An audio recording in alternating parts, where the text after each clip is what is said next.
Welcome to Chemistry with Dr. Z. In this video, I'm going to talk to you about the rate of a chemical reaction. So what is a rate of a chemical reaction? A rate of a chemical reaction is how fast a reactant can actually react together to form the products. Some reactions are very slow, like rusting, while other reactions are very fast, like burning of fuel and explosion.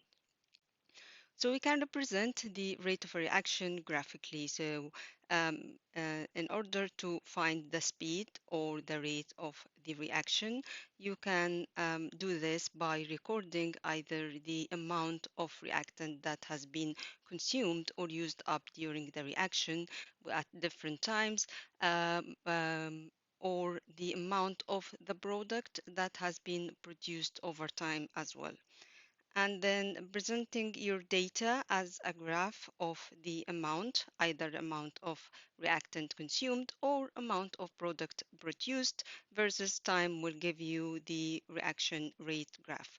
So this is the reaction rate graph where we have the time on the x-axis and we have the amount of the product form on the y-axis. This is the original reaction rate, as we can see here, represented by this red line. And then the purple one represents a faster reaction. As you can see, the steeper the line of the graph, the faster the faster the rate of the reaction, or the faster the reaction. So the second reaction with the purple line is faster than the original reaction. And then if we try to draw another rate of reaction, the blue one, this is a much faster reaction. This is again is a steeper one. The green line here represent the same reaction, but not just at a faster rate, but also with more reactants because more products are produced at the end.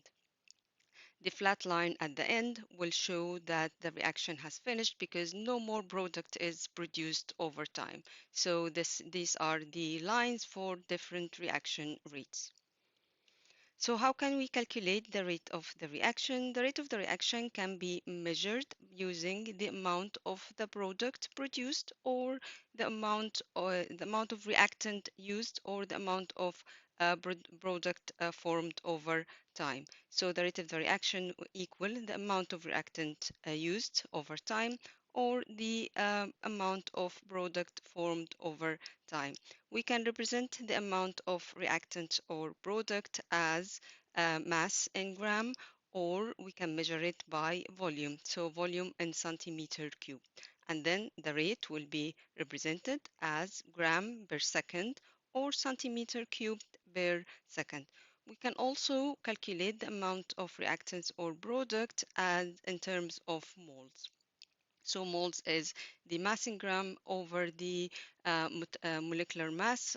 So we can also use the moles, and then the unit will be mole over second instead of gram per second or centimeter cubed per second.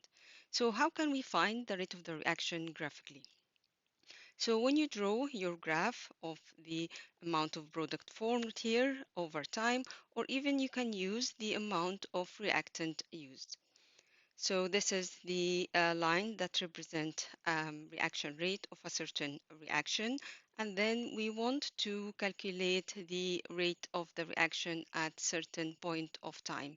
So here the reaction rate, as you can see, is different because it's not the same all the time, but we want to calculate the rate of the reaction at a certain point. To do this, we will draw the tangent at a certain point in time. So at this point in time here,